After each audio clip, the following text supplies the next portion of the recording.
Hello, friends. It's been a while. Wanted to get my feet wet with live reactions again. It's been a minute since I've done this. Okay. So there are so many updates that it's hard to even keep track of the Ridglan story. It's just been story after story. It would have been in the past that I would have highlighted almost everything that came out about it. But after the last rescue, there were hundreds of stories. I mean, sometimes news stations would be doing multiple stories a day on the Beagles story. So, yeah, there's only so much that we can cover here. But in any case, I have a video pulled up. I have 4 videos pulled up that I found very interesting. First, to ensure what happened. First is this 620 WTMJ. A while back, they did one of the first interviews with an activist who had done an open rescue of beagles at Ridglan Farms. And I thought they went really hard on her. And she did great. And since then, they've covered the story very well. So I have to give them credit. And I was quite harsh with them for that interview that they did with the first person. I just thought that they sort of attacked her a little bit in a way that didn't seem very fair, but she handled it very well. In any case, since then, they have gotten way more invested in the story and have been covering it very well. Yo, what's up, Jake? Nice to see you. So, yeah, I have to give them credit. They really got involved in the story and really tried to hear every angle of it. Now, the reason I'm highlighting this one is because I think the most significant thing, one of the most significant developments, has been the involvement of 2 congresspersons, Mark Pocan out of Wisconsin and Nick Langworthy in the state of New York. So what's great about this is that Mark Pocan is a Democrat, Nick Langworthy is a Republican, and they have teamed up and are working together to solve animal testing. What's up, Brian? Nice to see you. Haven't seen you in a minute. Brian, where you been? Late nights. Haven't seen you. Life stuff? What's been life stuff? All right, anyway, this is this radio station speaking with Mark Pocan. We're also going to hear from Nick Langworthy, and then I want to get into some more recent developments, but this one was recorded just the other day, so let's check it out. Ridglan Farms never happens again. That's a quote from U.S. Representative Ridglan Farms. He says he wants to ensure what happened at Ridglan Farms never happens again. That's a quote from U.S. Representative Mark Pocan, who recently sent a letter to Health and Human Services Secretary RFK Jr. Congressman Pocan represents Wisconsin's 2nd congressional district, where the breeding and research facility is located. He's now leading a bipartisan push urging RFK Jr. to stop taxpayer dollars from going to research facilities that he says engage in the mistreatment of animals. Ridglan Farms has never been convicted of animal mistreatment in court, but it has struck a deal to stop selling dogs come July 1st. It does not have to stop its own research. Congressman Pocan joins us from Washington, D.C. with the details of his request. Life, work, pregnant wife. Gotcha. Makes sense. Well, I hope everything's going well, Brian. It's nice to see you. Hope your wife's doing well. Thanks for joining us, Congressman. Well, thanks for having me. Appreciate it. What specifically are you asking the National Institutes of Health to change? Well, there's a lot of potential levers that need change in the federal government to ensure that a facility that, like Ridglan, that had 311 state violations, including things like not giving beagles anesthesia when they're undergoing surgery, etc., never happen again. The one that I think we can do that will probably have the biggest impacts with the NIH or National Institutes for Health, and that is to make sure that right now they say you can get, if you're getting beagles for research, if you're a company acquiring them from a breeder, As long as they have a Class A USDA license, you can do that. But the problem is that doesn't take into consideration state violations, and in this case, not 311 state violations. So we're just trying to make it so that NIH is instructing folks that are going to get beagles that they understand that it may be broader than just the USDA license, and also it should be impacted by any state violations that are serious enough, like these were. Yeah, this photo, by the way, apparently Mark Pocan showed up to this gathering where there were Ridglan Beagle rescues, so that they actually could thank him in person, which is really cool. Yeah, because he's really taken up the cause. He even, Mark Pocan even went to Ridglan Farms during one of the days when a rescue group was had their vans there and they were removing beagles, and he showed up. He was supposed to be able to be part of the rescue, I believe. And we're talking post, when the beagles were purchased by Big Dog Ranch and the Center for a Humane Economy. So it's in that context that he was there. And he said in his video that his lawyers, I guess, or he had received a call from Ridglan's lawyers saying that he was not allowed on the property, which says a lot, that they're not allowing their own congressman onto the property. That says a lot. That says a whole lot, I think. Yes, it does.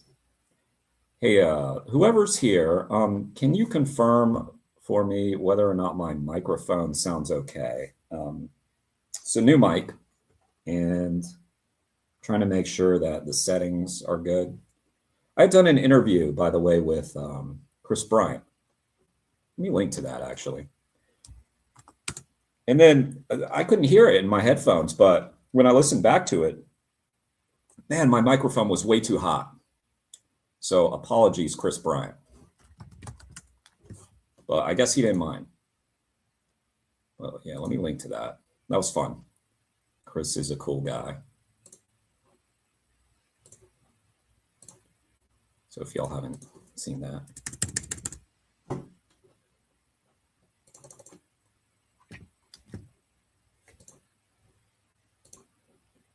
Oh, okay, good. Good deal. There's that interview with Chris Bryant. All right, let's continue with Mark here. Congressman, do you think people would be surprised? A lot of people have followed. They're serious enough, like these were. Congressman, do you think people would be surprised? A lot of people have followed this story, that obviously Ridglan's losing its state license, and you mentioned the violations that they have had, that maybe facilities similar to this one can still qualify for some of this federal funding. I think that would surprise people. Well, and the thing is, they are dwindling. I mean, I think we're realizing that this is kind of maybe a slightly antiquated, barbaric way of dealing with research, in that, you don't necessarily have to harm dogs or other animals in the same way, given, the advances we have with things like AI and other research. So there are fewer and fewer facilities. In this case, this facility just had an awful lot of violations that, made it, that really was, I think, in many ways, you could argue, torturing those animals.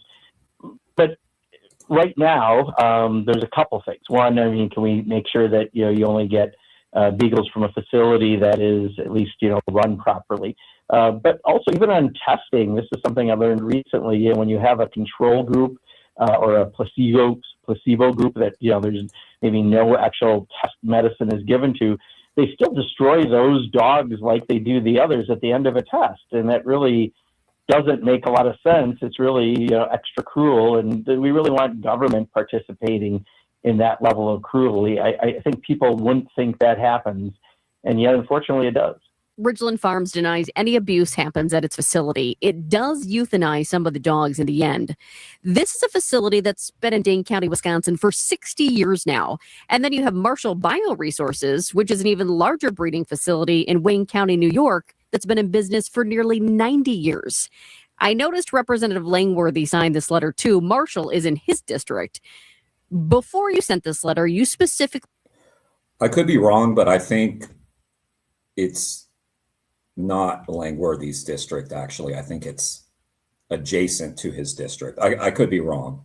I heard him say that. I believe I have his phone town hall pulled up. I think that's what he said. Asked RFK Jr. to look into where NIH money was going. Here's the back and forth. Let's listen to that. Grants are still in the last month going to groups that are getting beagles from Ridglan Farms. Could you please take a look at this? I believe you, but I have a hard time believing that. I need to look into this. Have you received a You know, this was actually, if you listen to that back and forth, maybe I should pull it up if it exists on, maybe it's on Mark Pocan's website. Yeah, let me do that. 'Cause that was a strange way of answering that question, wasn't it? It was like, I believe you, but I don't believe that. However, it wasn't like a terrible exchange or anything. Let's see if I can pull up, because a lot of people have just seen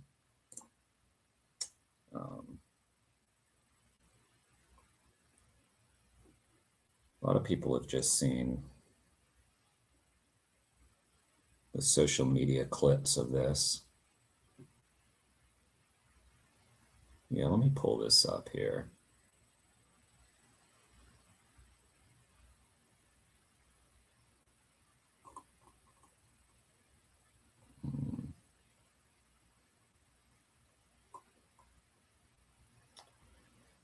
Sorry, I should have done this before, but I didn't think of it.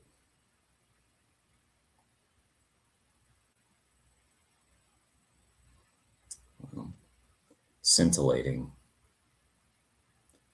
YouTube channel I have, isn't it? Well, I'll pull this up. Let's see. This isn't the exchange that I'm looking for. Where is it?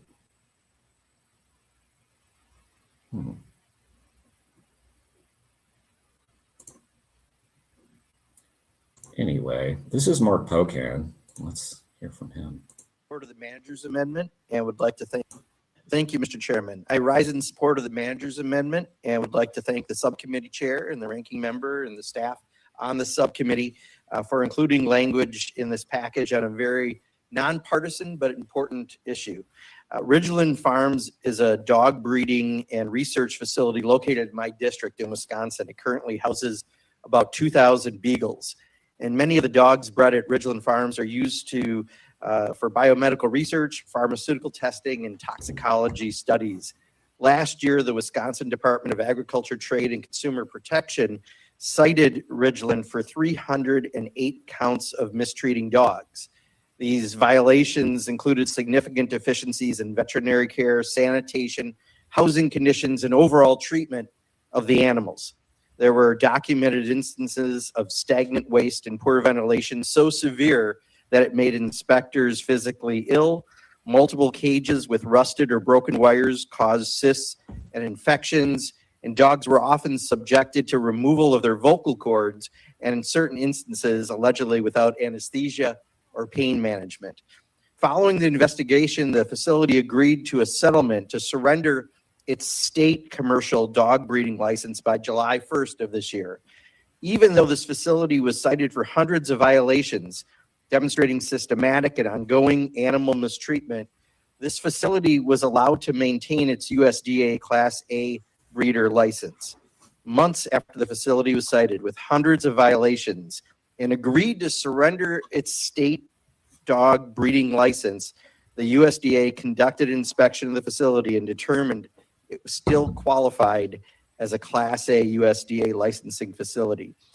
So this license allows the breeder to supply animals for taxpayer-funded research purposes, including NIH labs. And you may remember we had that conversation with Secretary Kennedy. He said he wants to stop this practice. In fact, he thought it wasn't going on, and I appreciated the comments he had that day. But this amendment includes language that directs the USDA to review the federal licenses of breeders that have lost their equivalent state-level breeding license and take action if it's clear that they are no longer eligible for their federal license either. Honestly, this should be an automatic thing. If a breeder is turning in their state license due to code violations, the USDA should at least take a look and see if they should be allowed to continue to have this privilege. And this situation is so nonpartisan that even Lara Trump and Laura Loomer have spoken out against what's happening at Ridglan Farms. Interesting bedfellows. So I'm glad that we could do a little good here today. I know my constituents are great. It's been wild to see the different voices on this. He mentioned Lara Trump, Laura Loomer. There's Tommy Lauren. There's also the wife of Ted Nugent. I'm blanking on her name right now. Apologies. But she has spoken out forcefully against this. And yeah, it's kind of wild to see it. Hopefully that reaches the right people. And again, I appreciate the inclusion of this, and I urge adoption of the manager's amendment, and I yield back. I mean, you'd be tempted to feel very encouraged, and you should, with regards to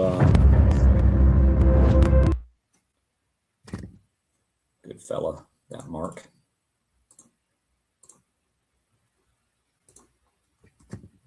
There's a link to that. Spooky Felix, what's up? What's up? What's up? Oh, you're okay. You're okay, Felix. You don't need to apologize. I'm a little earlier than I usually would be, right? Haven't done one of these in a while. Okay, let's go back to this one here. Share this one. Okay. Yeah, the group White Coat Waste, who's been really on top of this, has pointed out that despite the rhetoric from some in the federal government, including Secretary Kennedy, there has still been a lot of grant money going out for beagle testing. And that's not even to mention just animal testing in general. A lot of new grants, a lot of extension of ongoing research. So right now, the way I see it, at least with regards to the NIH, there has been very little progress, unfortunately. A lot of rhetoric that has not matched the actions that are being taken. So I hope they clean that up. Response. Yeah, no, to the secretary's credit, yeah, But I have a hard time believing that. You last month going to groups that are getting beagles from Ridglan Farms. Could you please take a look at this? I believe you, but I have a hard time believing that. I need to look into this. Have you received a response? Jackie? yeah, no, to the secretary's credit, yeah, he has made public statements saying he wants to get away from research on dogs. While they haven't quite taken us where we want to go anywhere close to it, they are talking to us, and I had a conversation with some senior officials in his office. I've also had extensive conversation with Dr. Bhattacharya, who's the head of the National Institutes of Health. I've also talked to folks at the USDA, essentially our ag folks at federal government level. And, we're all trying to figure out what things we can do since the directive, at least from Secretary Kennedy, does seem to be to try to get away from this type of practice. But, it's even more interesting in some ways politically. Lara Trump, the president's daughter-in-law, Hang on. head of office. I've also had extensive conversation with Dr. Bhattacharya, who's the head of the National Institutes of Health. I've also talked to folks. Extensive conversations with Jay Bhattacharya, who heads NIH. So I'm really curious what those conversations are like, because it's my understanding that they can end this. They can end it. NIH, Secretary Kennedy, they can end all of this. Maybe I don't understand. I don't know. But unfortunately, as there are so many hopeful signs, I'm starting to see what's happening in the federal government, what's been happening in Dane County, where someone says that, well, that's not our authority. That's their, it's them who has to do something about that. Yeah, I really hope Pocan and Langworthy can get through. They are doing a great job staying on this, but yeah, I want to feel hopeful. At the same time, a lot of governments have talked about ending animal testing and not followed through. At the USDA, essentially our egg folks at federal government level. Remember not long ago, everyone was celebrating because it looked like they were going to end horse carriage rides in New York City. They didn't. They didn't do that. All these politicians said that they wanted to do it. They were going to do it. It didn't happen. My understanding was that it was like their city council or something. There was someone on there that was just stonewalling it, actively opposing it, preventing it from reaching the floor. I think the mayor at the time, Eric Adams, was genuine in wanting to end the practice. But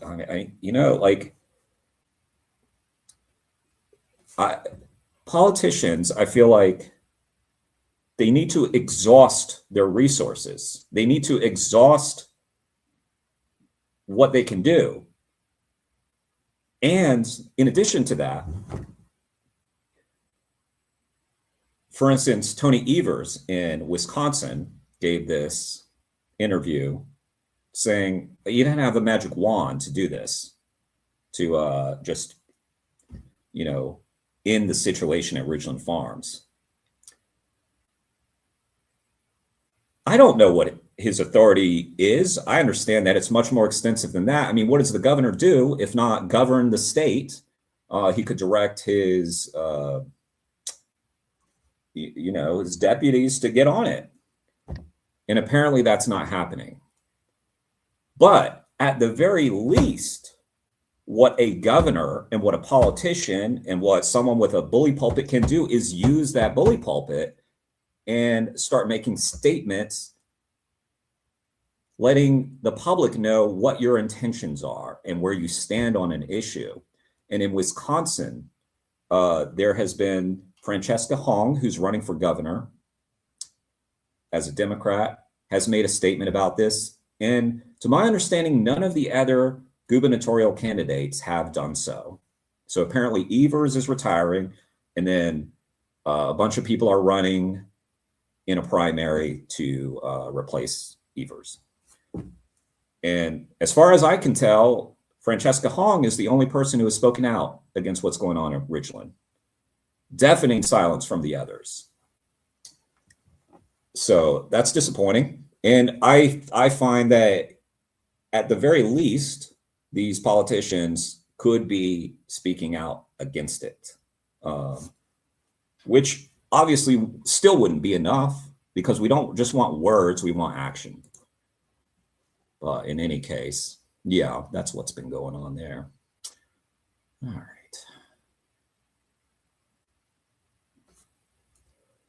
Nilf, Nilf asked me, do you think they're just going to focus on cats and dogs and the other species are all condemned to animal testing still? Well, interesting, because you will hear a lot of rhetoric about dogs and cats, including in these interviews. But both of these congressmen, Mark Pocan and Nick Langworthy, have talked about ending all animal testing publicly. So it may be that they're focused on what they think that they can get done right now with dogs and cats, because you do have to start somewhere, right? So I think that you will hear a lot of that. I have a lot of, I see good signs with Mark Pocan and Nick Langworthy and actually wanting to do something about animal testing in general. So Nick Langworthy said during a speech he gave outside of Marshall in New York, there was a big rally in New York, and Nick Langworthy was there, and he gave a speech, and he said, right there. By the way, I wish I could pull that up. It was really like, I saw it in drips and drabs because it was, social media posts and clips and stuff, and I can't find his actual full speech. But one of the things he said, we need to end testing on all animals. And someone some person who runs a ferret rescue handed him a ferret, and he was petting the ferret. I mean, amazing. So Nilf was there. Interesting. Langworthy has also said, yes, cats and dogs, and it worries me. It makes me worried we'll lose our leverage of the emotional non-vegans' love for dogs and all the animal testing. Well, I think it's a positive sign. I would take it positively. That's my opinion. Other people can have a different opinion, but I don't think it's negative that they would target dogs and cats. I talked about this with Jeremy Beckham, who's done a lot of the research. You can watch that podcast, Jeremy and I, about animal testing. And we talked about this, we talked about how, what if they get rid of testing on dogs and then they just start testing on all these other animals? What did we actually accomplish? Just switched species, right? And I think it's a valid concern. It's a valid concern too that people do have sympathies for dogs that they won't have for other animals. And I agree with Jeremy's point, where he said the thing about dogs is it's a wedge issue to get people to start thinking about other topics. We have congressmen right now talking about ending animal testing.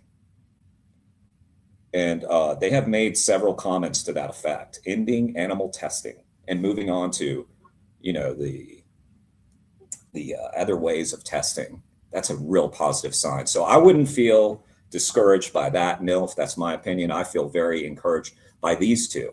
Now, the problem isn't Pocan and Langworthy, in my opinion. It's the federal government's response so far has been inadequate, in my opinion. Not good. And obviously in Wisconsin, it's been inadequate. So, yeah, let's hope for the best, though. And, they seem to be very open to talking about this and speaking with constituents. And I'm hopeful, and I imagine many of the constituents that they're talking to are mentioning all the animals. Now, I mean, that said, you're just remember, like speciesism is real. It's very real. So, I mean, while Mark Pocan is talking about ending testing on dogs, he's celebrating National Dairy Month in Wisconsin, as all the politicians in Wisconsin are. It's apparently something you have to do if you're a politician in Wisconsin, is celebrate the dairy industry. It's very disappointing to see. And I believe Nick Langworthy is a, proud supporter of the Farm Bill. So there's definitely going to be some points where we differ. But what is really beautiful to see, and what Pocan and Langworthy are saying, is that those two have started working together despite their differences. They're signing letters together. They're doing all this stuff. For them to be able to put their differences aside and kind of become the two spearheading the effort is impressive. I mean, I know it happens in other instances. I mean, it's not like totally unique to these guys. But at the same time, it's not happened in at least in the time that I have been following this stuff. This level of focus on animal testing has not happened on that level. Yeah, it is sad, Jake. It is. Yeah, I think so, Nilf. I think it's in. Yeah, I like what you said. Show support for that. Exactly. And that's the thing. That if say if I'm commenting or something on them, I try to keep it positive for them, because they're becoming our allies, which is amazing. It's amazing to see, and they should be thanked for that. Doesn't mean you can't slightly nudge them on the rest of the animals, though. But we're all trying to figure out what things we can do since the directive at least from Secretary Kennedy, does seem to be to try to get away from this type of practice. But it's even more interesting in some ways politically. Lara Trump, the president's daughter-in-law, is the person who helped raise money to get the Beagles out of Ridglan because she works for the organization that does that. So this truly crosses political, boundaries, so to speak. It's I don't even want to say bipartisan. I like to think it's nonpartisan, that we as a society can just treat animals better, especially, dogs better. There are so many people's pets and best friends. And the good news is there does seem to be progress and people who want to move forward. And I think with the advances in science, we certainly can do that. Yeah, I'm glad you mentioned that because I did notice that more than 30 of your congressional colleagues co-signed the letter to RFK Jr. And it is lawmakers on both sides of the aisle. And I think in today's political climate that really stands out. You also mentioned Lara Trump. Wayne Shung, who organized the efforts to break into Ridglan Farms, recently said he never thought Lara Trump would be on his side, but he is happily accepting it. Why has this issue brought lawmakers from both parties together? What are your colleagues on the other side telling you specifically? Well, I think it is kind of an antiquated thing that every test that they do, they're testing on dogs. In fact, with AI and other advances, you don't need to do that. But when we start finding out that some of these old practices, for example, as I mentioned. So, sort of still on that same subject, he keeps talking about dogs, right? But then he talks about the solution for all animal testing. And dogs, in fact, kind of an antiquated thing that every test that they do, they're testing on dogs. In fact, with AI and other advances, you don't need to do that. Which of course, he sort of misspoke there. I think he understands not all animal testing is done on dogs. But when we on dogs, in fact, with AI and other advances, you don't need to do that.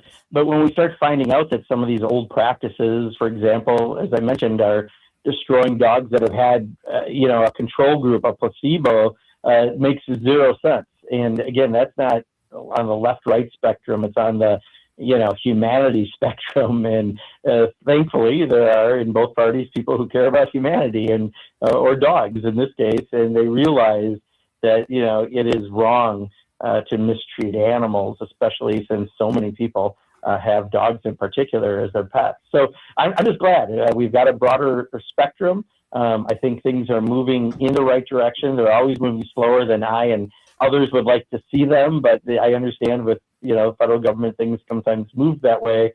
But there are a lot of people right now all rowing in the same direction. Yeah,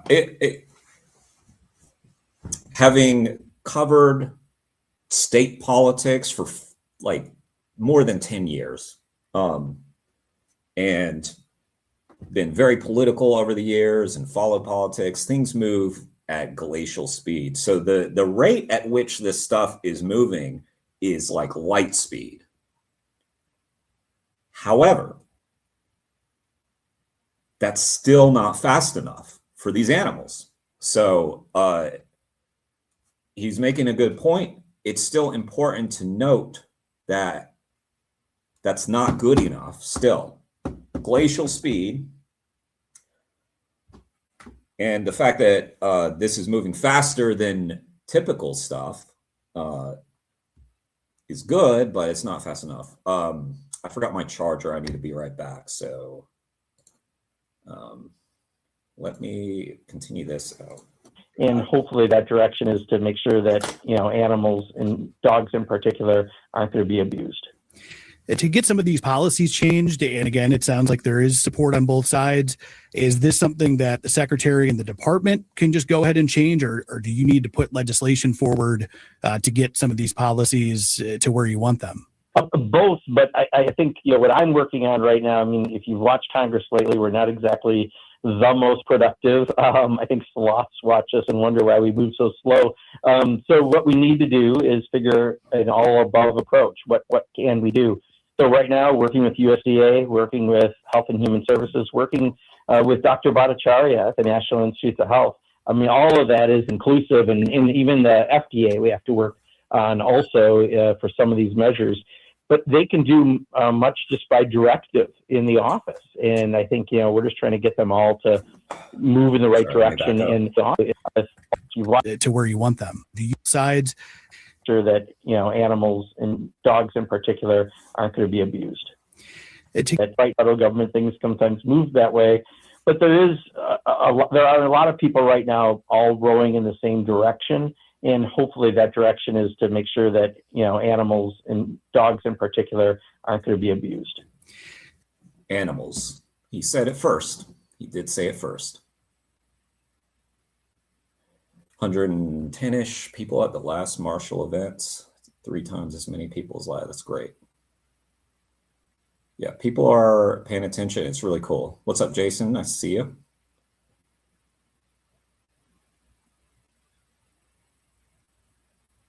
Yeah. To get some of these policies changed, and again, it sounds like there is support on both sides. Is this something that the secretary and the department can just go ahead and change, or do you need to put legislation forward to get some of these policies to where you want them? Both, but I think what I'm working on right now, I mean, if you've watched Congress lately, we're not exactly the most productive. I think sloths watch us and wonder why we move so slow. So what we need to do is figure an all-above approach. What can we do? So right now, working with USDA, working with Health and Human Services, working with Dr. Bhattacharya at the National Institutes of Health. I mean, all of that is inclusive, and even the FDA we have to work on also for some of these measures.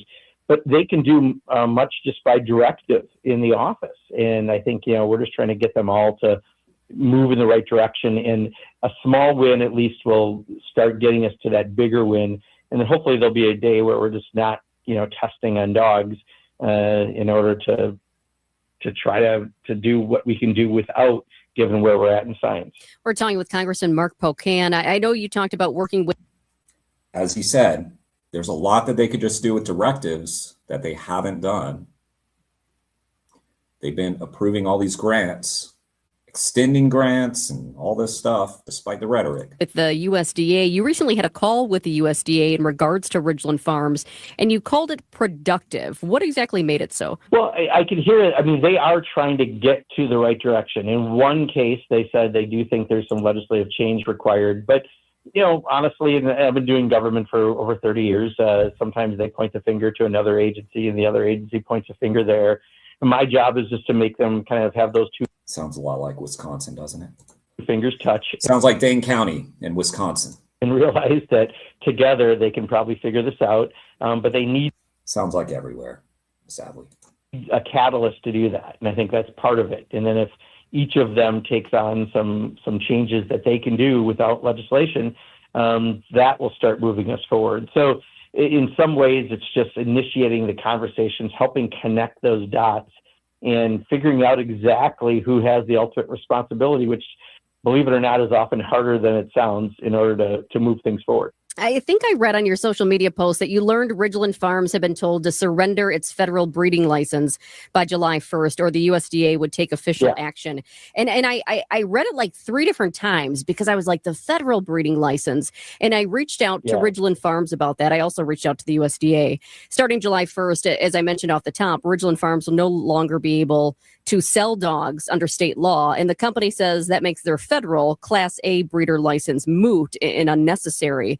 They also tell me that they've received no communication from the USDA threatening possible further action. But Congressman, something else the facility told me, they said they're concerned your social media posts targeting Ridglan raise the risk for further violent actions, placing your constituents, the animals, and active. Further violent actions, they said. Who was violent? Who was violent? Because I believe it was the security, the private security at Ridglan, the masked security who was pulling out weapons and showing them to activists prior to the rescue attempt. And I believe it was Scotty Gilbertson posted this, that he had spoken with like the daughter or someone who said who told him that lives will be lost that day. So the family of like the Ridglan people, I don't know. I wasn't there of talking to this daughter to know. I don't know I don't remember. So yeah, there were a lot of threats of violence coming from that side. And then the Dane County Sheriff's Department and the police were shooting activists with rubber bullets and tear gas and pepper spray and kicking activists. There was an activist who had his tooth knocked out and was laying on the ground unconscious for like 10 minutes. So violence is just a very, it's important to know what violence is when you use the word violence. Activists at risk. What's your response to that? Yeah, so I mean, I had the conversation in USDA. They do have a separate licensing, but if you lose your state license, you're not able to sell to other facilities. But USDA was equally concerned, based on their bad track record, that they shouldn't be able to sell. So that still is something that they told me that they've dealt with the facility on. So I can't speak for what information they've got or not, but I know what the USDA specifically said. But I think the real issue is, they recently came to a town hall I had last week, some people from Ridglan Farms. They clearly are back a few decades in where I think their thinking is, and they don't really understand this, in my opinion, as well as I think they should. I thought NIH funds went to them. Of course, they don't. They go to various companies that are doing research, and those companies buy the dogs from Ridgeland. They thought I was part of the group that was there trying to break in and get dogs, and I never was. So I think they just may have some information issues. And, I'm just glad that we're moving in the direction that we've got almost all the dogs out of there. I'll be satisfied when all the dogs are gone from this facility. But I'm not sure they really understand where in 2026 this country is and where science is in relation to the business they had. That's Congressman Mark Pocan joining us from D.C. Thanks. Mark Pocan, thank you. All right. There's that link. Yeah, be sure to thank the radio station for having Mark Pocan on. And thank Mark Pocan for all his efforts. Pretty awesome. So let's hear. So that was Mark Pocan, the Democrat in Wisconsin. Let's hear from the Republican in New York, Nick Langworthy, who had let me pull it up. Okay, here we go. Had a telephone town hall in May 26th. And I was like, he's been on the Beagles story. I bet you anything someone's going to ask him about the Beagles. Sure enough, 45 minutes in. It's certainly very kind of you to say what you said, but have a great evening, Tara. Thank you so much for being with us. Next, we are going to go to Nancy. Hello. Hi, Nancy. Hello. How are you? What's on your mind? I was multitasking. That's okay. Oh, well, I was wondering, where does that federal funding come from for the animal testing? Oh, this is our first Beagle call of the night. As some of you that subscribe to our social media, pages and our newsletters see that I've gotten involved in the cause to try to take federal funding away from animal testing, and Did you hear it, Nilf? Did you hear it? A lot of this came to light. Try to take federal funding away from animal testing, and a lot of this came to light.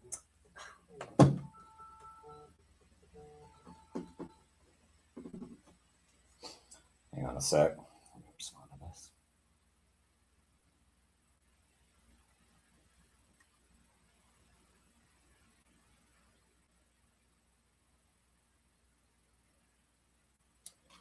this. We've known some of this that started to trickle out in the controversy surrounding Dr. Fauci after COVID and the controversies around COVID, but activists got involved to expose a farm called Ridglan Farms in Wisconsin. And this place had been held 2,000 beagles. Beagles are used for medical testing because the breed is very trusting and forgiving. And I find that reprehensible because these animals, will be abused, but then the people doing the abuse, they will warm right back up to. And they are breeding them in mass. This particular breeding center in Wisconsin had been cited hundreds of times by the local government. And finally, even though there was legal action taking place, a lot of activists took matters in their own hands and they went and they took some of these dogs. And, they certainly broke laws to do that, but they brought it to a... One point of disagreement. The activists did not break laws to do that. The company broke laws. The activists took legal action to rescue those dogs. A bigger conversation. One little minor point of contention. They went and they took some of these dogs, and they certainly broke laws to do that, but they brought it to a bigger conversation. And that conversation is, should we be testing on cats and dogs for medical purposes or any scientific experimentation?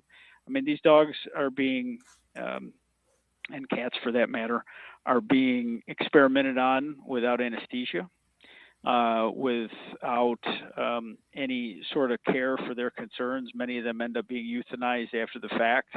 And I personally am just deeply opposed to this. So we are, the administration had come out and said that they're going to start working their way out of animal testing. We need to speed that up. So I, along with Congressman Pocan of Wisconsin, are going directly at the National Institute for Health, where a lot of these federal dollars for research programs go. That's what I wondered. Where did it? Yeah. How did that come about? Well, these research dollars are put out in grants. A lot of this is being done in public universities. It's not all just at places like Ridglan, including the University of Wisconsin at Madison, which is my next video. Farms or Marshall Farms. These are being done. I hear a lot of things are going on through the North Carolina college system, the state institutions there. But I wondered if you had identified any other locations other than the one in Munnsville. Is there any other location? There's so much information coming to us. I mean, we've been contacted by people from all 50 states that are very, very interested in this topic, in bringing this to an end. We've identified another place that so many people asked me to look into, is a place called Marshall Farms, which is actually in our neighboring congressional district in Wayne County. That place is 10 times the size of the farm in I saw a Wisconsin. picture of it. And it is staggering what's going on there. There's 22,000 beagles in there right now that are all being bred. I saw a picture of it, the massive amount of buildings. It's like 22,000 beagles and 60,000 plus animals, including ferrets, other animals in there. It's terrible. But we're having we have a cooperative conversation going on with Health and Human Services, but we have to tackle that. We are not doing any experimentation on cats or dogs that cause them pain. And to do this is very easy. We're going to every appropriations committee and asking them to exclude funds in the upcoming budgets for any experimentation on dogs and cats. But this is something that would be a great deal of momentum there for bringing a lot of awareness to it. And that is, I think that it's a faster moving train by the day. And we're going to fight for multiple pieces of legislation, but you really got to hit these industries where it hurts, which is their wallet. And if you take away the research dollars, a lot of this will fall apart. So we want to starve it of money and then outright ban the process. I mean, it's really been going on for years. I can remember several decades ago, animals were actually, their dogs were being stolen, It's just insane that this is going on. We're at the cusp of the AI revolution. So one of the reasons why they have breeders, this is I believe this is what Jeremy Beckham told me, is like one of the reasons why we have breeders like Marshall and Ridglan is that they needed a supply of dogs. Well, obviously they didn't need that, but they decided they did. And then they started, needing, in their opinion, a steady source of them, where prior to that, there were pets being stolen from people's yards and stray dogs being used. And there was a big uproar before probably most of us were even born or or certainly following along. And I believe, don't quote me on this, but I think Jeremy told me that that was what prompted the Animal Welfare Act. I could be wrong. But unfortunately, the Animal Welfare Act specifically tries to inoculate research labs. And the fact that we are still experimenting on cats and dogs in this country is just sad. And a lot of the companies I've talked to say that they only take the step to do animal testing because they're forced to for approvals processes. And that, in 90% of the cases, the data it contradicts itself once they go to human trials. So if it's not even effective, we're causing pain and harm just for the sake of pain and harm, and that's wrong. So Thank you so much for calling tonight. I really appreciate it. And the next, we will go to Matthew. All right, that was great. All right, so, okay. Now, there's nothing graphic in this story, but, really a big reason why you have to give credit to this TV station for staying on this story, and Brian Polson at Fox 6 for staying on this story. Anyway, they dropped a big one yesterday. Unfortunately, a lot of times what happens in the news media is that they call something a Friday night news dump or something like that, where you try to bury a story. Now, clearly that's not what Fox 6 is doing, because they have been on this story like crazy. But unfortunately, sometimes the worst time to drop a news story is Friday night.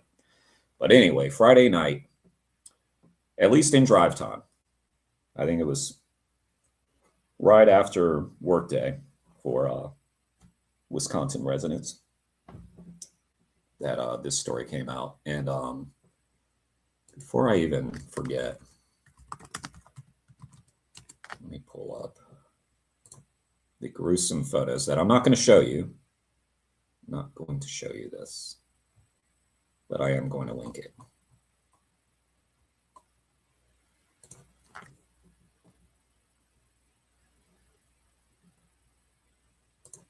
Let me just make sure I got the right one. They have ones that are censored, but I want people to see the real deal. Yeah, here it is. Okay. So let me link this in the chat. Okay.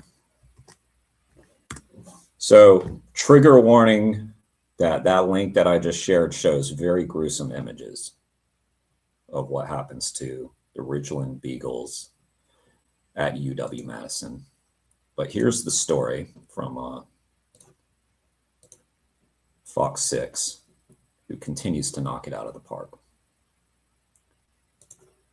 All right. Did I link to, let me make sure I link to Langworthy so you can thank him. Make sure you thank Langworthy.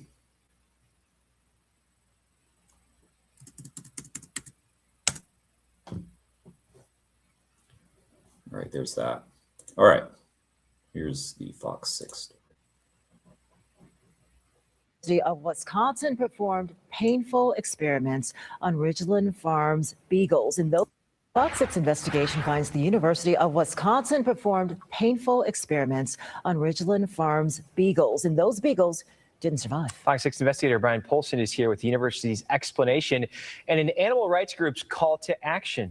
Yeah, Kim and Sam, in January of 2023, the University of Wisconsin School of Veterinary Medicine bought 6 beagles from Ridglan Farms. Now we know what they did with them. A warning, some of the images we're about to show could be disturbing for some viewers. They're not graphic, though. By the way, before this story even dropped, UW-Madison had a statement put out as they try to get ahead of this. So they had already made a statement trying to explain what had happened to these beagles to try to limit the damage that they knew was going to come when this story came out, that they were going to have to do damage control on this story because we know how people feel about the Ridglan Beagles.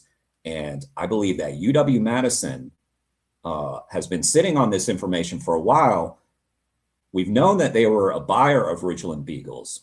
We knew that. But it isn't until now that we see what they do to them.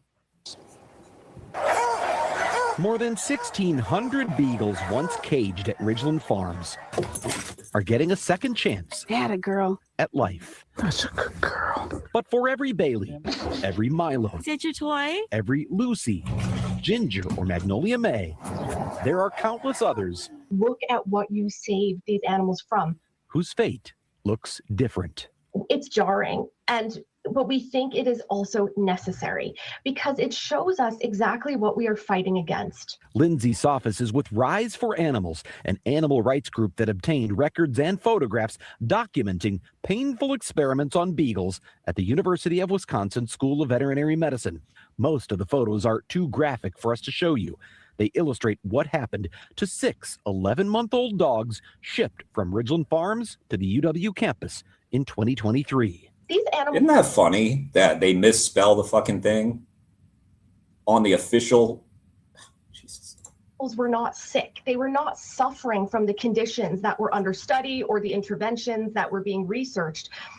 They were by the University of Wisconsin. And then here, Ridglan.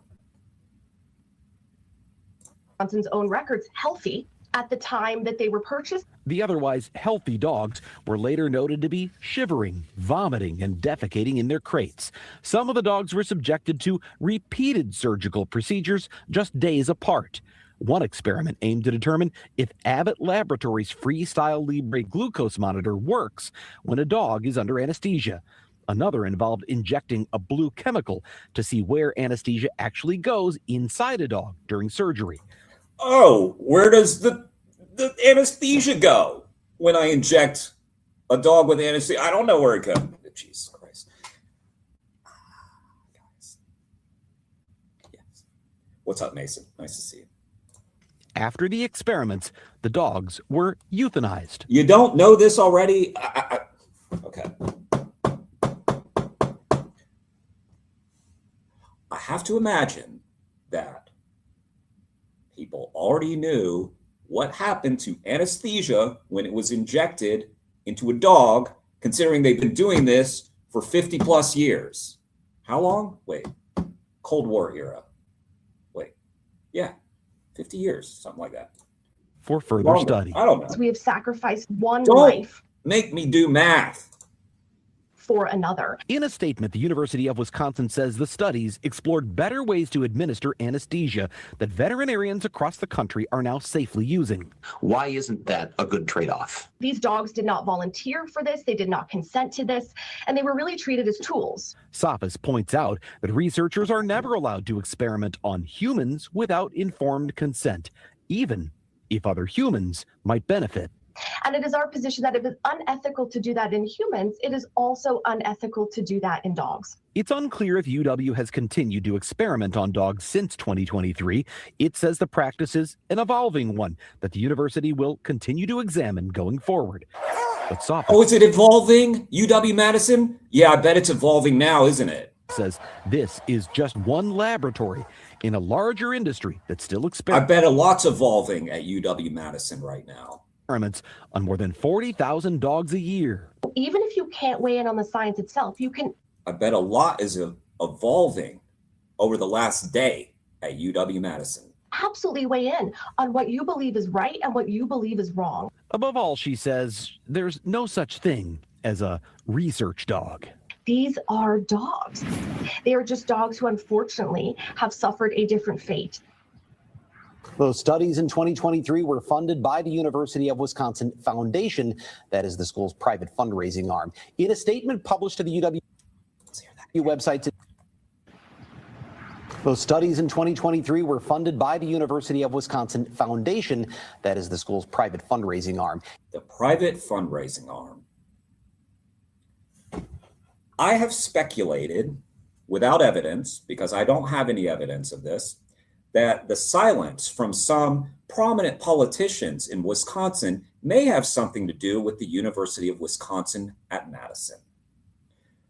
The reason I say that is based on a conversation I had with a former vivisector there named John Gluck. John Gluck, who's written a great book about animal testing called Voracious Science, I believe, had a call with us years ago,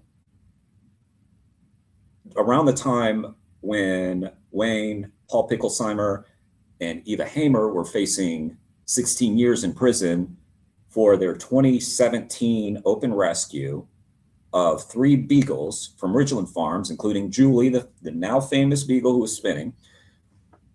In any case, we were having a conversation with John Gluck, and he was explaining how much influence the University of Wisconsin has there in the state of Wisconsin. Immense influence. And he even said, and I can't remember, and I wish this was a call that had been recorded, because he explained that there's like a motto or something in Wisconsin. Maybe if someone lives in Wisconsin, they can share this with me. There's some kind of motto about the Wisconsin way or something like that, and it has to do with like the university. I don't know. I am not a Wisconsin resident, so I don't know. But it seems quite likely to me, and I'll point out that Governor Tony Evers, who has been very silent on this issue, despite, if you go over to his Instagram, seems like every time he posts, there's like a dozen people at least saying beagles, beagles, beagles, including myself, by the way, which I'm going to get into, because I would not be surprised if activists who have been very vocal about this are suddenly silenced. Watch for it. Watch for it. I would not be shocked to find that other activists get charges. Watch for it. Watch for it. And you just watch and see who's been vocal about these things, myself included, and who gets charged. So anyway, despite his increasingly deafening silence on this issue, a reporter did finally corner Governor Evers, and it was on the news. And that's when he made his comment. The idea that I could have a magic wand to do something about this is, ridiculous, and saying that he wouldn't meet with activists who, by the way, after the second rescue attempt, hundreds of activists were at the state capitol, converged outside of his office, wanting a meeting. The governor didn't so much as send a spokesperson out to speak with them. They were out there for hours. Not a spokesperson, nothing, which I would have considered cowardly to send a spokesperson, but they didn't even do that. So the reason I'm bringing this up, because I noticed he had the logo of UW-Madison on his shirt as he gave that interview. Now, sure, if you live in Wisconsin, I'm sure everybody's got, the Badgers. I'm sure it's a big deal. I get it. I come from a state also where universities are revered, right? And people just kind of love their universities. And it has a lot to do with sports, to be honest. It has a lot to do with sports. And people wear the logos, and, there's a lot of reverence for the universities. And universities do a lot of good things. I'm not saying they don't. Like, I come from a background of education, and I was really raised to revere education and higher education. And I do. And it's really weird to now be focused on this issue and seeing that all these schools are involved in this nefarious thing. But anyway, Governor Evers, who, if you go to his social media page, very frequently comments on what the Trump administration is doing and what's going on, and a ton of things that he has no control over, has been silent on the Ridglan Beagles. Now, maybe it should be pointed out that he doesn't have a magic wand to deal with the things that are happening at the federal level with the Trump administration. He may be able to do some things, but he's commenting left and right on things that he has no control over in the state of Wisconsin. But when it comes to the Ridglan Beagles, he is silent. And the reason why he is silent and said he wouldn't meet with the activists is because he couldn't do anything about it. He didn't have a magic wand. Well, he can't do anything about what Trump is doing in the White House either, but he has plenty of time to comment on that. And that is outside of his jurisdiction by far. Now, what's within his jurisdiction is definitely the state of Wisconsin and what goes on in the state of Wisconsin. He's the governor. In a statement published to the UW website today, the university says there are no dogs from Ridglan Farms housed at UW-Madison at this time. I asked if they have Ridglan dogs housed anywhere off campus or if they plan to have Ridglan Beagles again in the future. A spokesperson replied less than a half hour ago saying she had nothing to add beyond their published statement. You can read that full statement right now on Fox Local. Brian, you've done a great job uncovering what has happened here. These experiments happened 3 years ago, though. So why are we only hearing about this at UW-Madison now? And it's because of something that happened earlier this year. The Department of Agricultural Trade and Consumer Protection published dog shipment records that included one showing UW buying 6 Ridglan Beagles back in 2023. And that prompted Rise for Animals, that animal rights group, to file an open records request for the research records and the pictures you just saw.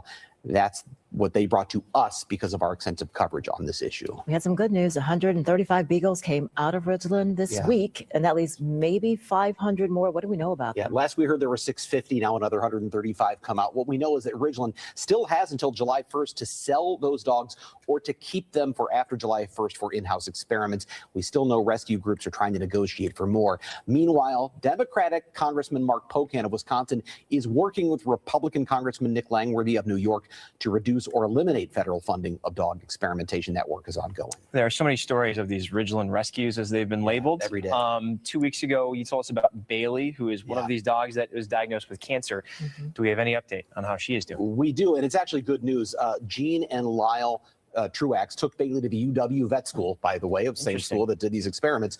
For an ultrasound earlier this week, they found out that cancer has not spread, and there's in fact a 75% chance the tumors she has in her mammary glands are either benign or not aggressive. They do say surgery is still to come, but good news for them. Her prognosis is better than they originally thought. It's been something to see those dogs, the transfer and their first steps out of their kennels. Exploring a whole new world. Yeah. Brian, thanks for the update. Got it. Well, State Senator Jody Habush-Sinegan visited the Ozaukee campus, Humane Society in Saukville today. Look at that. To reduce or eliminate federal funding of dog experimentation, that work is ongoing. More, what do we know about them? You just saw that's what they brought to us because of our extensive coverage on this issue. That animal rights group to file an open records request for the research records and the pictures that included one showing these experiments happened 3 years ago. Then a half hour ago saying she had nothing to add beyond Madison at this is why I was searching this time.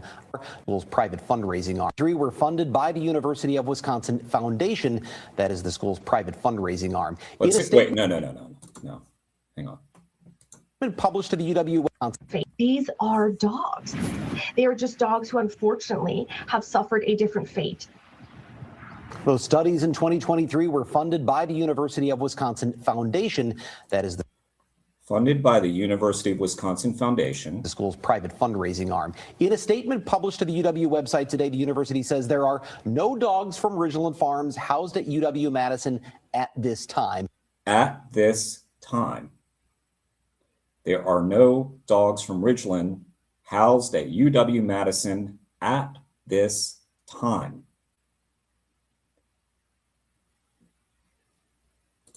I asked if they have Ridgeland dogs housed anywhere off campus or if they plan to have Ridgeland Beagles again in the future. A spokesperson replied less than a half hour ago saying she had nothing to add. Nothing to add. That's very interesting, isn't it? Beyond their, they have Ridgeland dogs housed anywhere off UW-Madison at this time. I asked if they have Ridgeland dogs housed anywhere off campus or if they plan to have Ridgeland Beagles again in the future. A spokesperson replied less than a half hour ago saying she had nothing to add beyond their published statement. You can read. All right. So they didn't want to talk to Brian. They wanted to go with their public statement. And they had nothing to add when a reporter did his job, which is to ask follow-up questions. Thank you, Brian. God, I love seeing a report. I love to see journalists do their jobs, because a lot of times, like, and I've seen like other news stations cover this exact thing and kind of just do a story about statement without asking for further clarification. Brian's a good one, man. Brian, guys, make sure you watch this video, give it a view, send your love to Brian over here. Yeah. Oh, yeah. UW-Madison is extremely invested in animal testing. UW-Madison is infamous to most people, for having a building named after Harry Harlow, who was doing maternal deprivation experiments on monkeys at UW-Madison. So we're talking about big money, big time money. And again, it's very interesting to see that some people are just very, very silent on this issue. Now, we've seen what UW-Madison had to say to Brian. Now, there's more to the story, and I know some of y'all already know this, but this is great. This is a great interview. Once again, the radio station. God, the radio station has done it. You know, I was critical of them. I was very critical of them for that first interview they did with an activist. Since then, they have shown me that they can do some reporting. They at least talk to everybody involved. I appreciate that. So, UW-Madison Animal Advocacy Investigation. What's that about? Okay, well, apparently there was a group of students at UW-Madison who hung up some flyers about the rescue attempt. And now UW-Madison, who was just exposed yesterday for what they do to the beagles at Ridgeland Farms, instead of praising the students for having opinions, for having free speech, for having fortitude, for having compassion towards animals, are now investigating that very student group. Ah, man, this is the story that keeps giving. I am so baffled by Ridgeland Farms. You know, if Ridgeland Farms wanted the story to go away, they would have released all the beagles and the story would have gone away. Instead, what they did was they sold 1,500 dogs to Center for Humane Economy and Laura Trump's group, Big Dog Ranch, for an undisclosed sum of money. They sold 1,500 of them. Meanwhile, we keep getting drips and drabs of new releases and drips and drabs of information that some of those beagles have been sold to laboratories like Merck and others. And if you're Ridgeland, like, why would you keep this story going? It baffles me. So, and if you're UW-Madison, why would you come after these students? If you were afraid of the exposure of what you do to Ridglan Beagles, then why did you invite the scrutiny by attacking your own students? Update today to a story brought to you earlier this week here in Wisconsin's Midday News. A UW-Madison student group is under investigation after promoting a raid at Ridglan Farms, the controversial breeding and research facility in Dane County. And then you watch now, and there's going to be a trial for 4 activists, Wayne Chung included, and there's probably going to be more charges for other people. Don't be surprised if there are more charges soon. And then there's going to be trials for them. And then the story's going to continue on and on and on and on. Baffling. The university tells us this is not a criminal investigation, but it could lead to sanctions against the student organization. The group's president says they were simply exercising their First Amendment rights and advocating for social change. So where's the line between political activism and encouraging illegal conduct? Today, we hear from the leader of the student group. Jackson Ray is the president of animal advocacy at UW-Madison, and he joins us live today from Santiago, Chile, because he is overseas studying Spanish. Thanks so much for joining the show, Jackson. And just like that, he's frozen. That is what happens with technology sometimes. We're going to keep our fingers crossed that we can get him back on the line. But in the meantime, we'll have Gina try to give him a phone call, because we can also get him on the phone, hopefully. Fingers crossed. It was working so well, Greg. When we were testing it out during the news break. But you asked a question that we also asked the folks who went to Ridglan Farms. Where is the line here? You call it a peaceful protest. Is this going to stay a peaceful protest? Will it turn into breaking into the facility to get these animals? Is it considered a break-in if you feel like you're rescuing the animals? So we had similar questions for the groups that were going to Ridglan Farms. And of course, I think they got what they wanted out of it. These dogs are being released. They caused a scene intentionally that blew up, and it went around the country and really around the world in some respects, became more of a national story than, if you're just trying to get a piece of legislation passed. So I think it is it certainly did. Interesting extension of the story here and a logical question. Yeah, thanks for joining the show, Jackson. Thank you so much for having me. I'm so sorry. I'm in a public space in Santiago, Chile, and the Wi-Fi cut out right as this started. I was like, he looks like he's frozen. But hey, you are back on, and we're going to keep our fingers crossed that this works. This is serious for a student group. The university first sent you a letter with questions in April, then opened the investigation this month. The case number and the details are printed right there on university letterhead. Now they're getting ready to interview you. Can you take so official, huh? Take us back to the beginning. What exactly did your student group do to promote the organization? By the way, when we talk about institutions and power, they have a lot in their arsenal. And a lot of it just comes down to perception and official documents that are intimidating, these kinds of things, official letterhead. I'm glad she pointed that out, because it's just the kind of thing that if you just want to help animals, these kinds of things could be very intimidating for someone, especially a college student. By the way, not this guy, not him.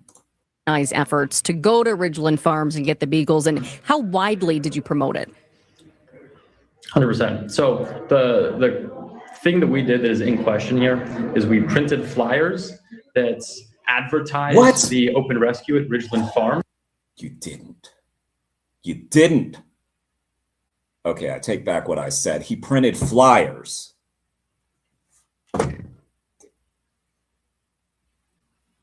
Get him off the screen. Get him out of here. Flyers. He printed flyers. Right? We're not hiding that at all. And had a QR code that led to a document which contained various forms of political advocacy, right? Call Tony Evers, call Sheriff Barrett, call DATCAP, who manages Ridglan's licensing, right? Shame on you. Flyers. Right. A lot of these political advocacies methods, we also contained in it a link to Wayne Chung, the leader of the Open Rescue, a link to his blog post, which the university is claiming that by us providing that link to Wayne Chung's plan to openly rescue the beagles, we are soliciting burglary. Okay. By that logic, if you have ever shared or reposted anything from Wayne talking about the rescue, what was the language he used? Shung's plan to openly rescue is claiming that by us providing that link to Wayne Shung's plan to openly rescue the Beagles, we are soliciting burglary. Soliciting burglary. I bet some of you are guilty. It's just so ridiculous, guys. It is so ridiculous. Yeah. Okay. All right. That's what we're dealing with. Yep. I mean, we're seeing a desperate power structure right now. And when they get desperate, they lash out. Oh yeah. Oh yeah. Be ready. Be ready. Be ready. Be ready for the lashing. Yeah. So is it your belief that the university's stance is that this was not a rescue effort, that this was a break-in effort, and by break-in, an illegal thing? Is that your belief, that the university thought this was all kind of an illegal operation, that you shouldn't align your student group with that? Oh, hang on. I just want to make sure that we're clear that the university may just not be following the story and just doesn't really. No, they know what's going on, as evidenced by what happened yesterday when they preempted a news story with a statement to cover their tracks on what Brian Paulson was about to expose on Fox 6 Milwaukee. They're following this quite closely. Now, obviously, they were tipped off to that story being released because I'm sure Brian was trying to talk to them and get more information from them that they were not willing to give, apparently. Because according to Brian, when he reached out for further clarification of their statement, they said, we have nothing to add. I think 100% that is the university's belief, right? I mean, Wayne Shung and the theory of change here is to go and test the courts because we don't know if there is actually a legal right to rescue. It's completely untested legally, but the university, we don't have the same protections as we do in a criminal case. They just have to say that it is more likely than not that we committed this. And so it doesn't have to go through the courts for them to. By the way, I just want to point out, this is not the first open rescue trial. It has been tested many times now. Interestingly, Wayne's conviction in Sonoma County was just recently overturned on appeal. So very interesting. Interesting timing as well, that his previous conviction is appealed, has been overturned right as he's getting ready to face trial in Wisconsin. To come to that conclusion, right? They can just make it on their own. So the university is looking into whether your group violated school policy and broke the law. What do you say? How are you feeling? Are you surprised that the university started this investigation? Yeah, 100%. Yeah, I mean, I feel honestly a little sad that the university feels it necessary to do this, right? I mean, I got into activism because of a philosophy class from UW-Madison. It's through sociology, my education there, that, I've come to understand these systems of power. Wait a second. Wait. Did he just say that he may have done this because of what the university taught him? Well, by that logic, then maybe the university should be under investigation for soliciting burglary. Right? How far does it go, UW-Madison? Seems like you're the one who started all of this.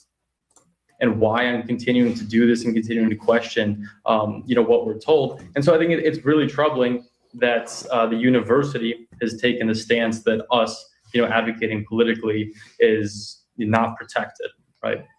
So are they, in your opinion, investigating this further? Could these posters go back up, or could you do similar things in the future? Or do you believe this was, hey, take those down, you're backing something that we think is not, it's not legal, Or do you think there will be a resolution that says, no, we've done our investigation and you're good to do things like this moving forward?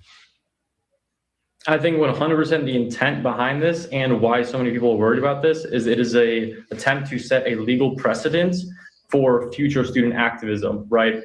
UW-Madison has a long history through in 1969, right, cracking down on anti-war protests up into 2024, dispersing, and calling UWPD on protests for Palestine, right?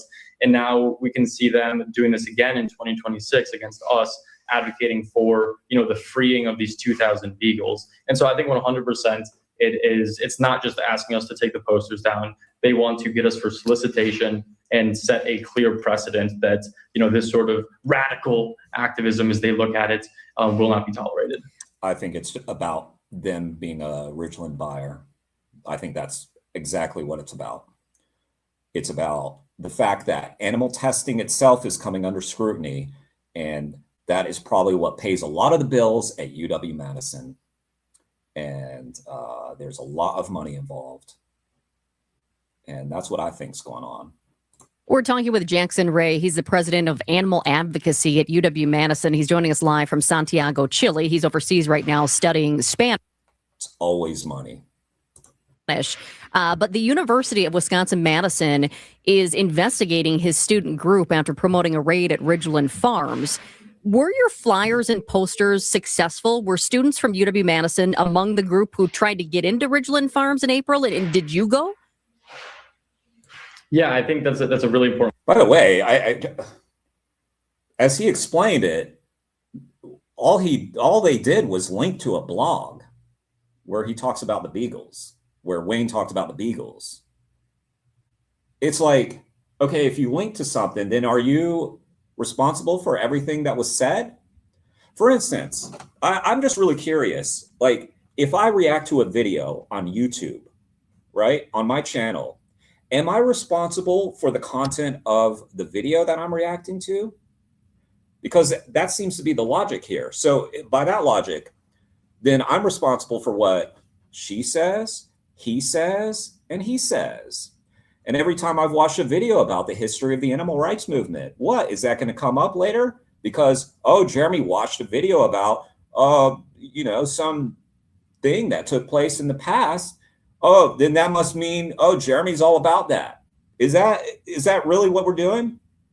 Is that really what we're doing and promoting? So, yeah.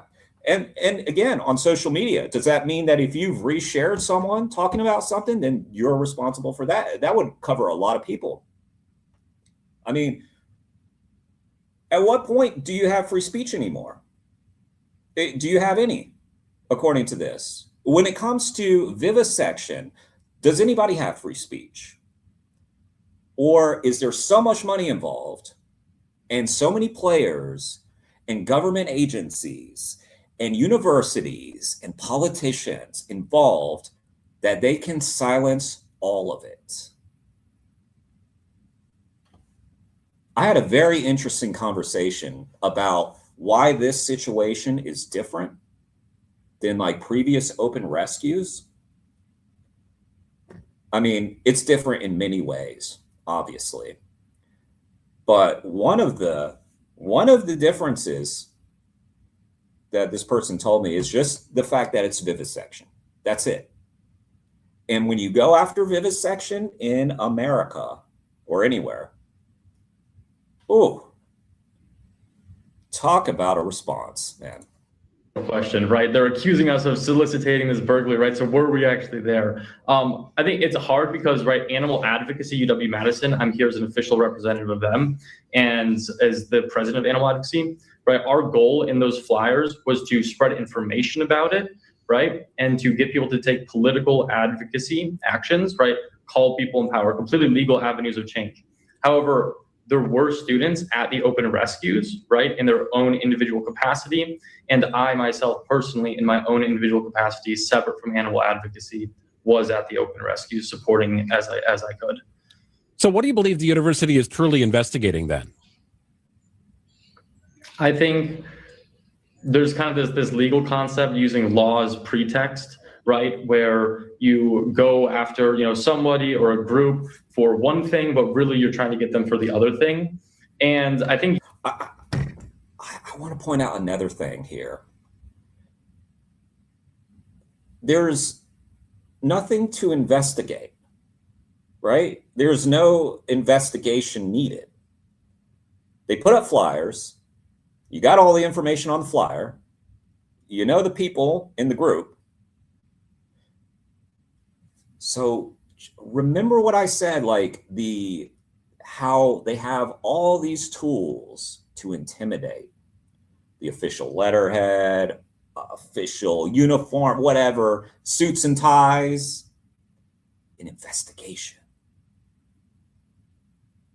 Ooh, an investigation is happening. Yikes. Right?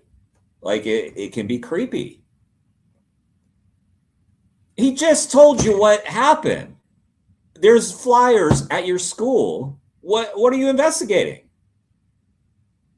There's no...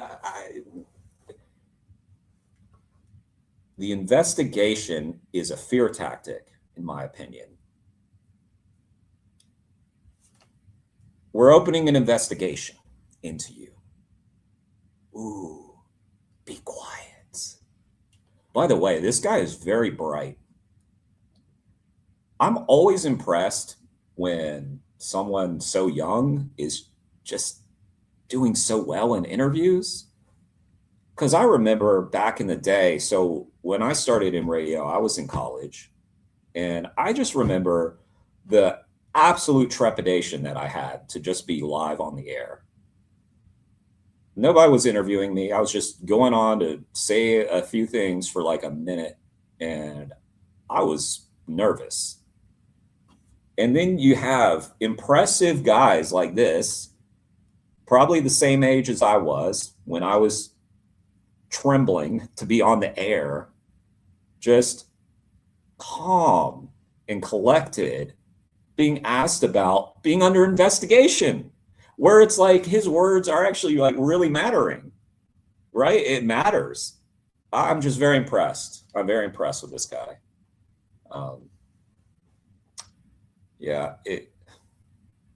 UW-Madison wants to claim that this is a neutral application of the law, right? They're simply following the law by coming after us, right? We're the ones who broke it.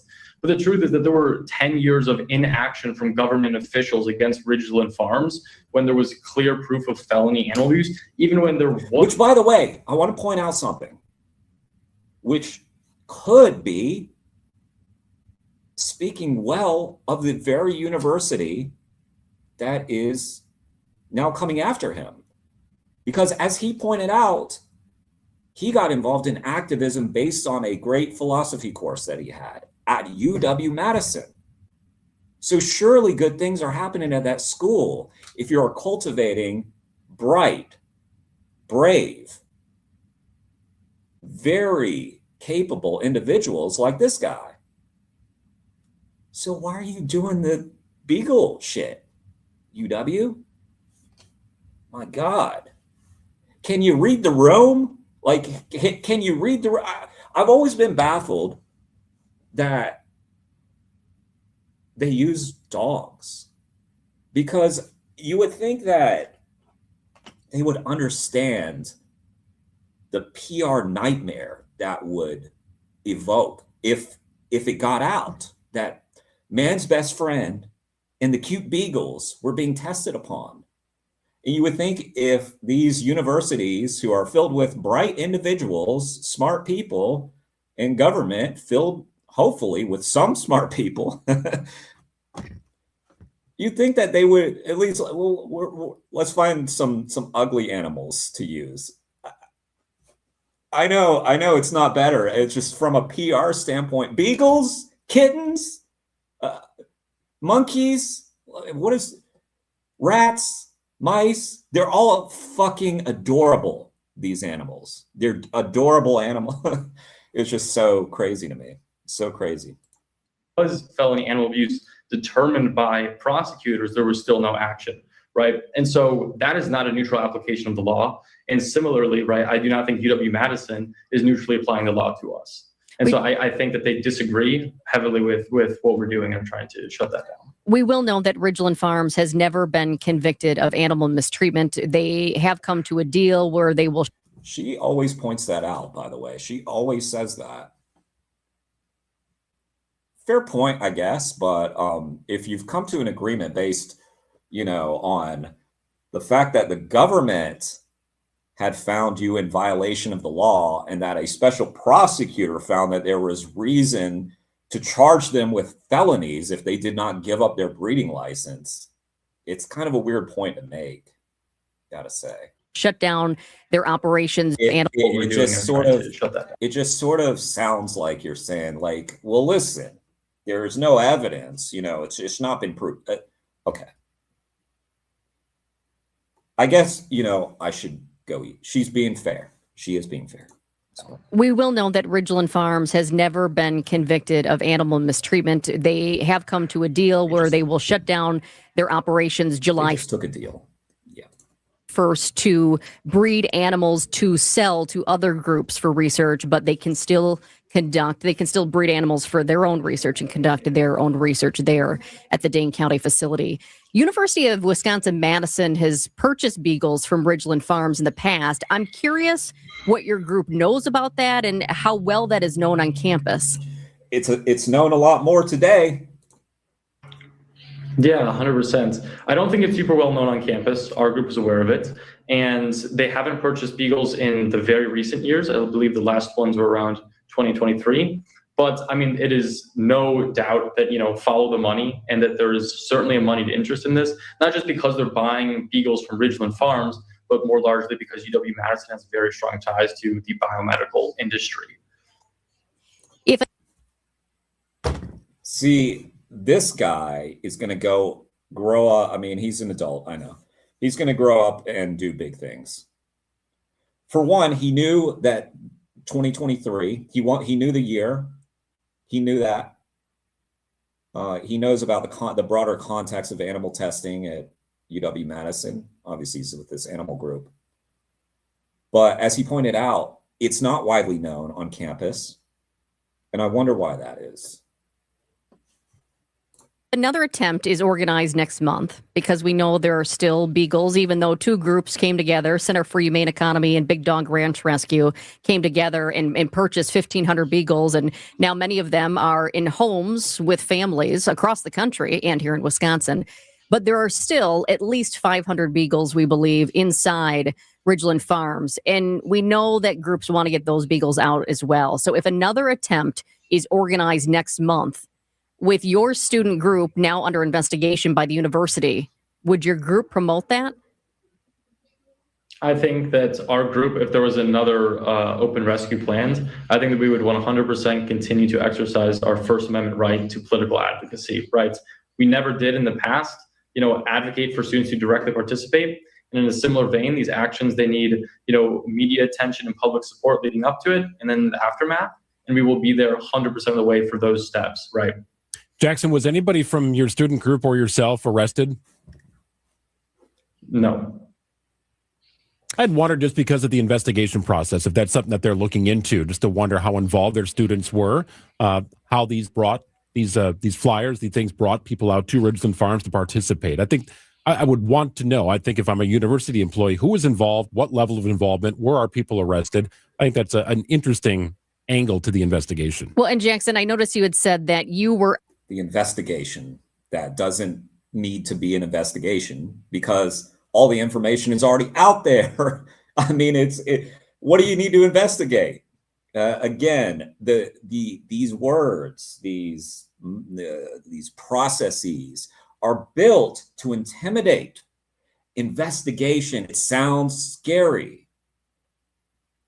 They're made to intimidate people. And he's just not. He's just not. Out in an individual capacity at. And if he ever has been or feels that, he's not showing it in this interview. Yeah. And speaking very eloquently. The raid in a support capacity is what you said. So what exactly does that mean? How did you participate? Yeah, definitely. I mean, the specifics of my participation, right, we could go into it for a while and I'd be happy to talk more about that. But generally, right, showing up, being there and doing everything that, we can to get the Beagles out. And I was on a team, with a specific role. And that investigation, I know there's a deadline to make that happen. What do you know about when that's going to happen? Is it going to happen soon? Yeah, it is. It is going to happen soon. So the first step in this process is an investigatory interview, which is just a one-on-one with me and the investigator from UW-Madison. We've scheduled that for June 10th, and it's going to be about an hour-long sit-down conversation. Sounds like that's going to be a blast. And if at the end of it, that one investigator decides that we are more likely than not to have violated conduct codes, then they will recommend us sanctions.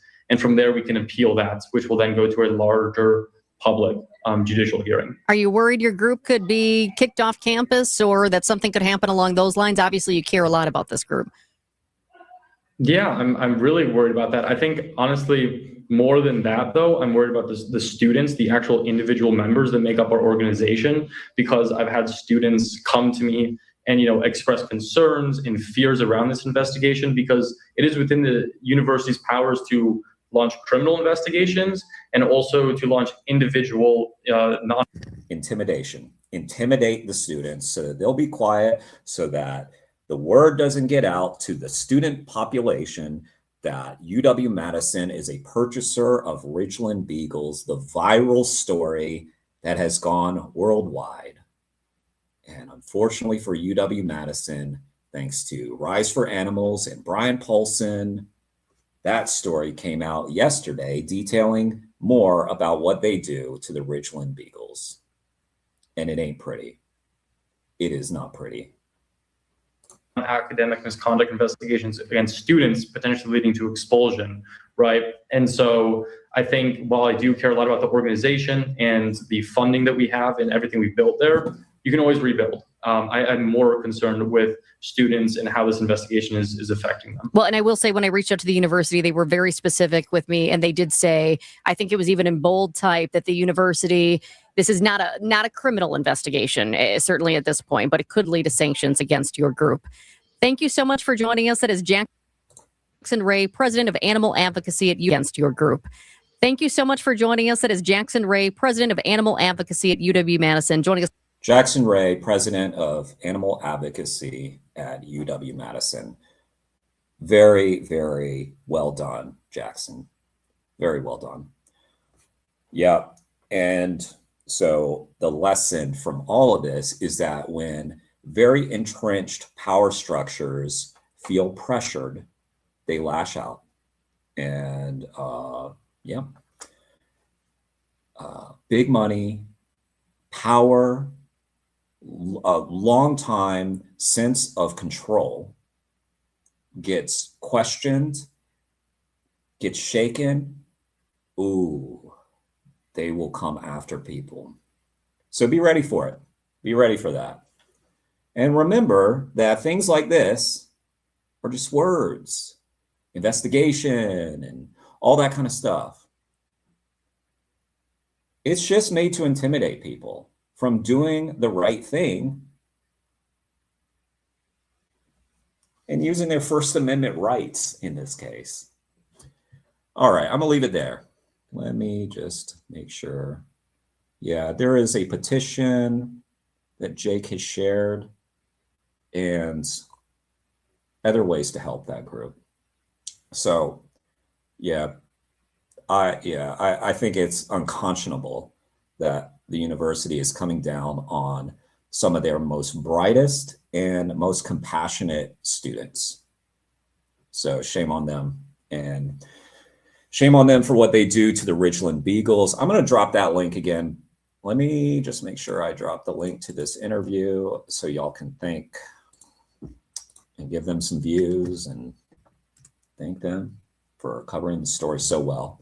Honestly, they are covering it really well. 620 WTMJ, asking good questions, asking tough questions. Kudos. Yeah, if y'all have that information, I'm sure you can find it online. Animal Advocacy Wisconsin. And it's probably if someone put a change.org thing. So yeah.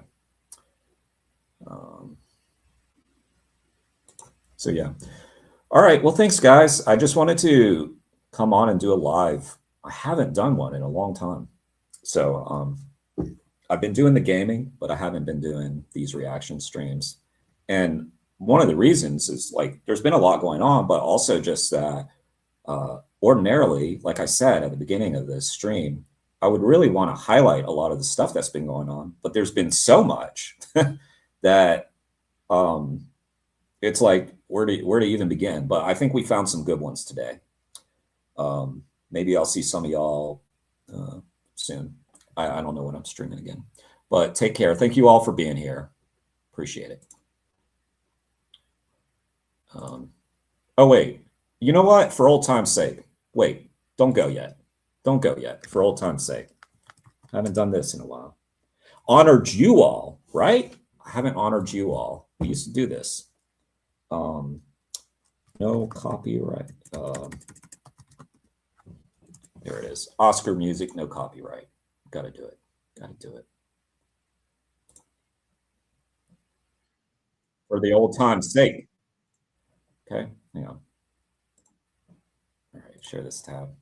Are they still doing the rankings? Let's see. All right.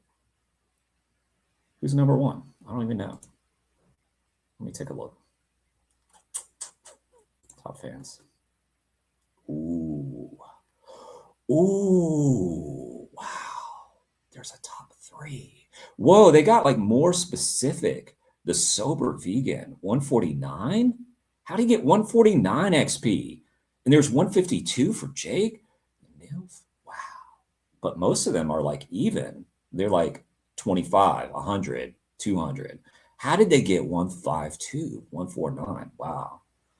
That's crazy. All right. Let's do it.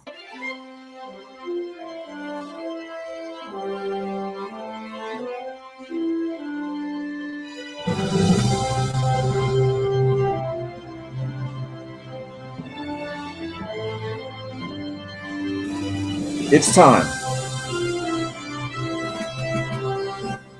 to honor the best of us.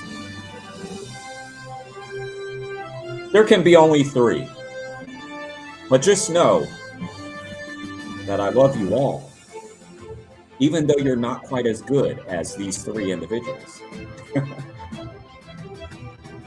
I do love you, okay? I promise. Everybody on this list, there's a lot of you. But I have to start with NILF. Of course, NILF. Because while NILF may be, sure, a bit of a, what's the word? How do I describe NILF? Well, it's just like when you have NILF around, you kind of want to make sure that, yeah, you just kind of want to make sure that the game that you're playing doesn't have any content for NILF to comment on. Otherwise, you're a family stream, that's what this is, by the way. It's a family stream. It's a, clean, no fucking cursing ever on this channel, ever. Never. And no content that would be questionable. You got to be careful when it's NILF. But NILF came in with 150 XP today. Holy. How did he do it? I don't know. But he did it. He did it. 150 XP.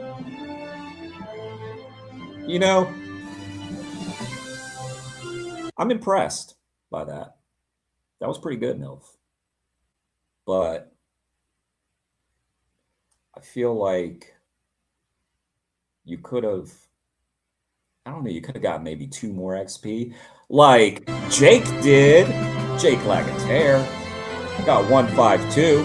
Who the hell knows how that happened? I don't know. Jake Lagatere. Oh my God, 152 XP? Injected right into my veins. Wow. Oh my God. So yeah, Jake was just a little bit better than Milk today. Milk, come on now. I don't know why. You know, it's probably because it's a family stream and Milf knows that he can't really comment everything he wants to. Jake, I have said this to Jake, and now I will say it here. Jake has been knocking it out of the park on his channel. Make sure you go subscribe to Jake's channel, Jake Lagatere, because he is doing some great stuff on that channel. And I feel like a special bond with Jake, because I feel like our YouTubes and stuff started around the same time. So I feel like we were little babies together, Jake, and now we're grown, sort of, ish, grown-ish. You know, now we have families. Because it's a family stream, guys. It's a family stream. So now we're grown, we got kids, you know. Now it's time to buckle down. Be serious, right? That's what this is about. That's what this segment is all about, being serious. Jake and I are very serious. Okay. So make sure you sub to Jake. But even Jake could not compete with 200 XP. I don't know how Spooky did it. Fucking Spooky did it, no. Fucking did it. My God, Spooky. You fucking spooked me again. Spooky spooked me. Man, if y'all weren't here for my Outer Wild stream. By the way, Spooky, you left. I sang you a song, but you had already left. But I exercised this angelic singing voice that I have, and I don't think you were there. But anyway, go back, look at it. It was, you know, I don't want to spoil it by singing it here, because Mary will have conniption if I start doing that. And I don't want to do that, because Mary's heard it enough. She was annoyed last time. During the last stream, she was like, I'm glad y'all are, she said, I'm glad y'all are enjoying this, but I've heard this before. Even though it was a new song, like, I guess they're too similar. It was a new song, one that I worked on over a long time. You know, it's been a while since I've streamed. Y'all are probably wondering, what's Jeremy up to? What the hell's going on? I was writing music. I was writing that song. There's little time for anything else when you got musical gold like that. Right, Mary? So yeah, Spooky's done it again. I can't thank you enough, Spooky. Thank you for being the best. And everybody else, just use this as fuel. Just ask yourself, why wasn't I that good? What could I do better? How can I be a little more spooky? Because Spooky, 200 XP. I mean, you know what would be interesting would be to find out what has been the most XP. What's the max? What's the record? And strive for it. Strive for it. Maybe even 200 isn't enough. Yeah, Spooky. The fuck? 200? That's all you got? That's all you got, Spooky? No, I'm disgusted. I'm just kidding. Thank you, Spooky, for the 200 XPs. I don't know what to do with them, but I appreciate it.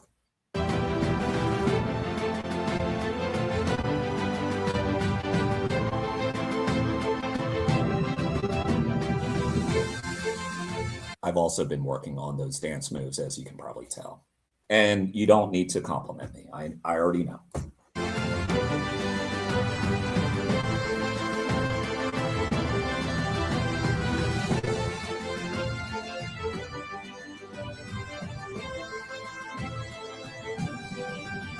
It got better, didn't it? Wow, even better. I know. All right. All right, that's enough being serious for one day. Thank you for joining this very serious stream. Yeah. All right. I'll see y'all soon. Thank you, everyone. Yes. Thank you. Thank you all. Take care. Goodbye. Goodbye. This is the music that they play you off that when you have a long. Oh, it stopped. I was going to keep going, keep saying bye. But the music stopped.